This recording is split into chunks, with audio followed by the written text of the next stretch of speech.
How you doing out there in YouTube land? Stiletto coming at you from the Wild Wild West. Today we're going to do another video on the new Espadas. Instead of doing the XLs, we're going to do the large ones. I always thought these should be called XLs, I'll tell you the truth, and the XL should be extra large. But anyway, these are all my large Espadas. Starting off with the first one I got was this one, the AUS 8 one.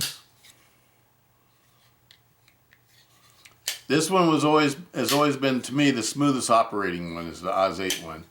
The spring tension on it is not as stiff. And I guess that could be a good or bad thing, but it makes it real easy to operate. Doesn't cause any fatigue on your fingers or your thumb or anything. Super easy to operate. It's one of the easiest and smoothest triad folders that I have, especially out of the big ones. XL Espada. Never really got into carrying this one though, because I always carried the Tau Wars. My most used large knives are the Tau Wars. Especially one Tau War I have, it's the AUS 8 Tau War, and I carry that one all the time, especially whenever I used to go anywhere on the motorcycle. Beautiful blade. So this one right here pretty much is like brand new. It's never really been used. These had 5.5 inch blades, and they were hollow ground, and they had a bead blast finish.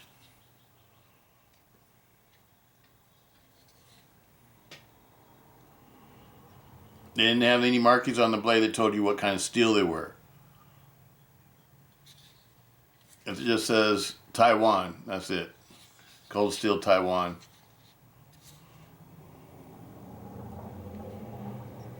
Four millimeter thick blade stock.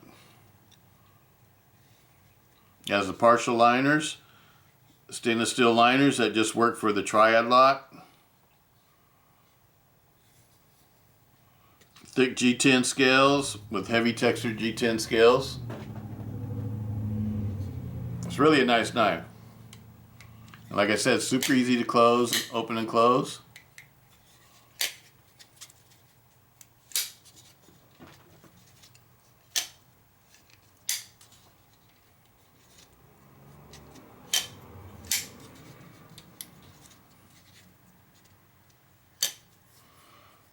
Absolutely love these.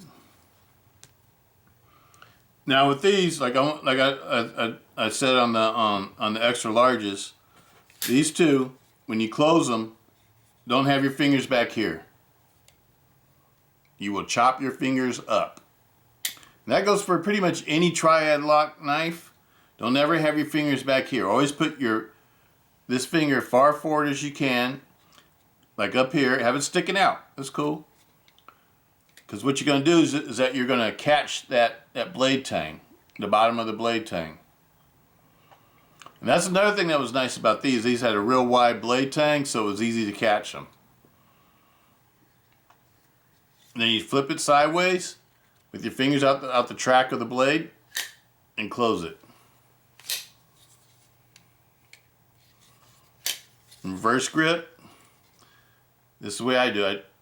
Finger on the wave what do you call it? The wave plate, Andrew Dimka wave plate.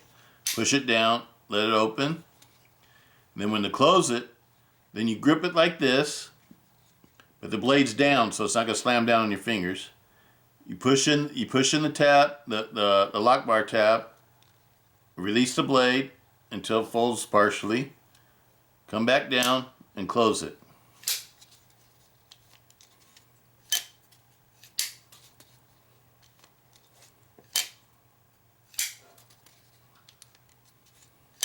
The reason why I'm pointing this out to you, I've had somebody ask me how I do this. And it's easy to show you on this knife. See that? But you have the blade down so it's not going to drop on your fingers. That's how you do that. Okay, let's go on to the next one. This is my expensive one, should I say, because it's CTS-XHP. And this one too is like brand new because I never carried it because I always carried Towel Wars. I just always liked the Espada too. Espada is like one of my. It's like I would call it my second favorite. I like the Espadas and I like the Recon 1 Tontos for large blades. And I like the Counterpoint XL too. Counterpoint XL and the Voyager XL Tonto. It's my understanding that Lynn Thompson likes the Voyager extra large Vaquero. I have those too, just to be collecting them, but I like the Tonto blade when it gets into the Voyager series and the Recon series because I just like how heavy duty the Tonto blade is. It's just like a big bar of steel that's sharp. Whereas like these, you know, just like these have a pretty tough tip, but the other one I like, the Towel War, the tip is pretty. It's not, I wouldn't call it a tough tip. It's a strong tip, but it's not what I would use to like pry things or anything like that, or stab in the wood and see if I could pry the wood up or whatever. I wouldn't do that with one of those or one of these, you know, because I don't know. I don't like tearing up my stuff. You know, if y'all want to do that with yours and it tears it up, that's y'all business. But I take care of my things. This one has never been modified or anything. It's totally stock. And it's easy to open and close too, but it's not as smooth as the AUS 8 one is. I don't know if you can tell. I keep all my blades, I tighten them up. When I adjust them, I tighten them all the way up until they stop moving. I'll never tweak them or torque them down or anything like that. Because I put a little Loctite on it, tighten up until it stops moving. And I check the blade, and I always check the alignment of the blade to see if it's like centered. And then if it's not centered, then you adjust it until it is centered. And then leave it like that, and check and see if it makes any noise when you shake it, because you don't want that wobbling sound, that wobbling sound. And check to see if I have any blade play. And if you don't have any blade play, doesn't make any noise when you shake it, and the blade is centered, you have it adjusted right. Then let it sit overnight and let the the Loctite dry up. Because if you don't, then the Loctite won't dry up if you start using it right away. That's the way I do mine. I don't like the blades being loose or anything like that. Okay, guys and gals, here's a new one. AUS 10A. Stonewashed. This one's DLC coded. Both of these knives are identical. The blades are identical. The blades are identical. The grinds are exactly the same. I can't see any difference in the way that the blades are ground. Just like on the XLs. The labeling might be a little bit different. Like this one has CTS-XHP on the blade tang on this side. Whereas this one says AUS 10A on this side, underneath the cold steel. But the blade tangs and everything else are exactly the same. The only other difference is, just like the XLs, this one has a smooth G10 grip. This one has a heavily texturized G10 grip. This one will tear up your pants, this one won't. I think they've been listening to the customers, Cold Steel, been listening to the customers complaining about how the G10 tears up their pants. But this one is excellent. This one's going in my EDC drawer because I'm not going to carry the Towel Wars no more because they've turned into collector's items now. And the price of them just keeps jumping and jumping and jumping up. So I'm going to put this one in my EDC drawer. This will be the one I carry when I carry a big blade. This one and the Frenzy. Those are going to be my two choices. I used to carry Towel Wars and Holdouts. The holdout would go on my vest, my leather vest, on my motorcycle vest, and this one, and the towel would go in my front right pocket. Now this will be my new front right pocket knife, and the frenzy will go on the vest. If anything happens to one of these, I can replace it. I can't replace the Towel Wars no more. The price has gotten too ridiculous on them. So they're just going to be my new collectors. Which one do I like better, this one or Towel War? I like the Towel Wars. And the reason why I like the Towel Wars, they're about an ounce lighter than this. And I just like the shape of the blade and the way that the handle's made. It's like easy to manipulate, and you feel good in all grips. To me, this one, you know, it feels okay back here on this grip. But the Towel War is just like, the grip, the handle grip on the Towel War is just awesome. But the forward grip on this one feels awesome on this one. I think the forward grip on this one might be a little bit better than the Towel War, because this piece right here really holds your hand in. It locks your hand into position. So if you're gonna do what you gotta do in this position, you're in good shape. Same thing for the reverse grip. It locks your hand in there. Reverse grip on this is real comfortable too. This blade is, to me, is a more durable and a tougher blade than the Towel War blade too. The way it's ground, the Towel War is flat ground from the spine down, whereas this one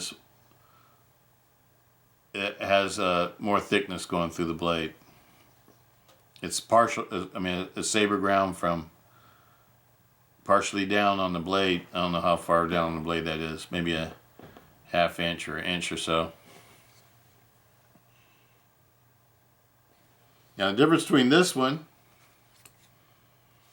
and the original one is that this one's hollow ground. And the blade tang is different. Can you see that? So this one actually looks like more cutting edge to me. But this one's good for manipulating though, because the way that blade tang is, it sticks out further, so it gives you less chance of cutting your fingers. Open it and close it with one hand. The original one had highly textured grips, just like the CTS-XHP version. This one doesn't. But this one is, you know, the spring tension on this one is a lot lighter. The spring tension on the new ones is even stronger than the CTS-XHP version. So this blade, when it locks into place, it's locked.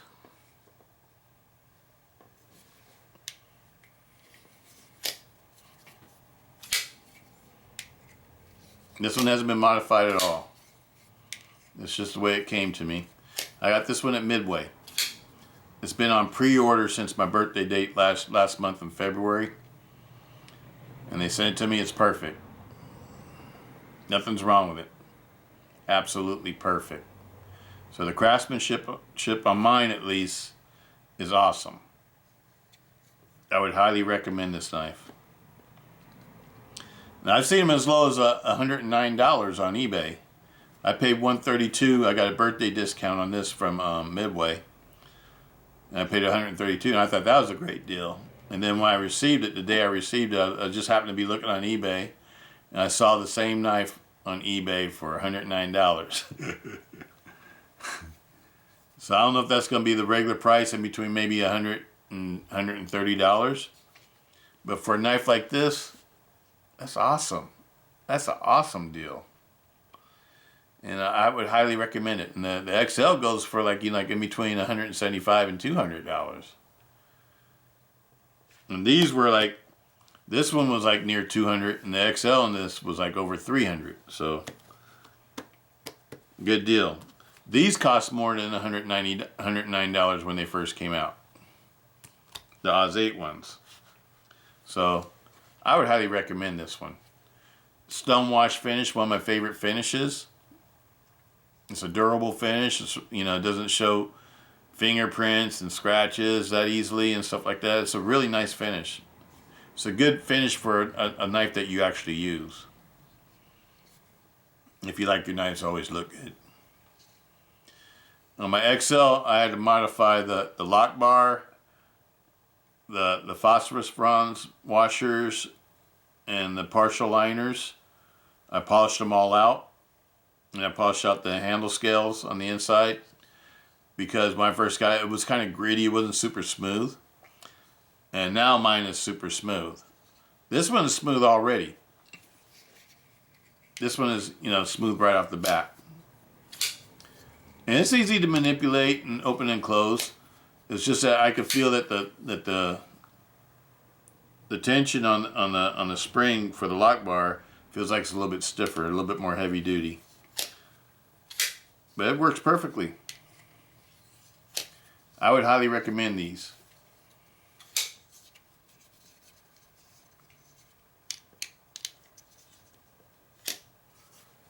It's a good knife.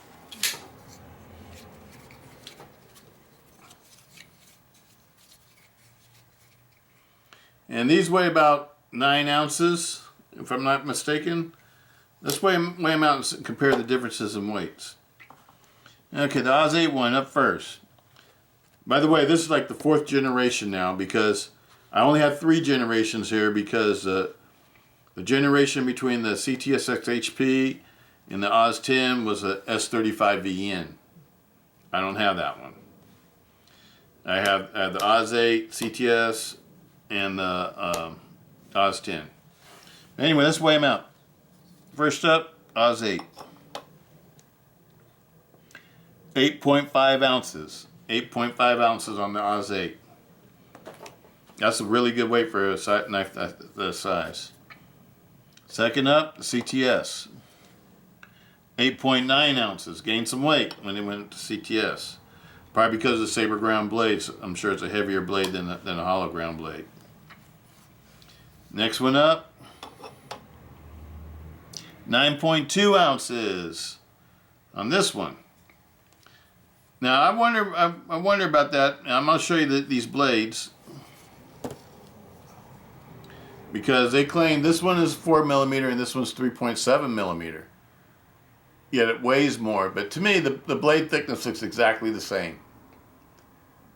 The machining on it, I think they machined them in the exact same machines or whatever. And maybe this one is really 3.7 and not 4mm. Or this might be 4mm, not really 3.7. But the blade thickness to me is exactly the same. So don't think that because you see that they're advertising this one as 3.7, that's weaker or not as strong as this one. I would say they're the exact same thickness. And I don't have a way to measure that, with calipers or whatever, but by looking at them, they look exactly the same to me as far as thickness is concerned. So either this one's not really 4.4mm, and it might be 3.7 or something like that, or this one might be 4mm. And as usual, we got the YouTube star here, Juno. She's trying to be a YouTube star, aren't you? Mm-hmm. That's my girl. Okay, get down. But anyway, that's about all I got to tell you guys and gals about today. Is that I absolutely love the Espada, and I really love the new ones. And I like this one because it's not as expensive as this one. And I like it because it's not DLC coated. I love the DLC coating, but I notice that most knives I have that are DLC coated, I use them a lot less. Because I'm always worried I'm going to mess up the DLC coating. Even though I've never messed up the DLC coating from using them. It's just like in my mind, I think I still have that Tough X mentality where, I used to use the Tough X blades and they would always get messed up. I wouldn't like how they looked once they got messed up. I'd take the finish all the way off of them. But the DLC coating is a real beautiful finish. But I always tend to use the ones that don't have a finish like that or whatever, a finish that I could just polish out easier and stuff like that. I tend to use those kind of knives more and carry them more and not be worried about using them. But I really love this one. And I I didn't have any problems with the AUS 8A. The only thing I didn't like about the AUS 8A is that it didn't hold the edge that well. You know, you use it a few times and then you have to resharpen it. And I have a couple AUS 8 blades where I actually wore down the blades from resharpening it so much. Because I like my blades to be razor sharp. But they say the AUS 10A is supposed to be more comparable to CTS-BD1. They say it might even be better than CTS-BD1 as far as edge holding. And VG1 and VG10. So I expect it to be a fairly nice steel. I expect it to be, you know, fairly, you know, better, more rust resistant than AUS 8A. Even though I never had an AUS 8A blade rust on me. But I expect it to hold the edge a lot better. And I expect it to have the same toughness as AUS 8A. Remember, most of the videos that we've seen that they've have on the internet from Cold Steel where they're doing tests and stuff are tests on knives that had AUS 8A steel blades. So I know AUS 8A is a tough steel. And so I expect this Japanese AUS 10 to even, you know, to be just as tough and it can hold the edge better. But this one will be carried. It won't be carried inside the city where I live because we have a 4-inch blade limit, but it will be carried on the highways in California. I actually really like this one. I would highly recommend it for those of you who want a nice size blade, the Spanish Navaja style, as opposed to like the Persian Tawar, Indo-Persian Tawar. This is a beautiful blade too. The Tawar and the Espada are just beautiful knives. And the Recons with the Tanto blades, that's a beautiful knife too. Those are probably my 3 favorites out of all the G10s. Would be the Recon 1 XL with the Tanto blade, the Tawar with the Indo-Persian blade, and the Espada with a Navaja blade. I love the style of all 3 knives. Beautiful knife. And this one won't tear up your pockets. But anyway, that's about all I got for you guys tonight. So I'm going to sign out. Peace out. Stiletto out. Stay sharp.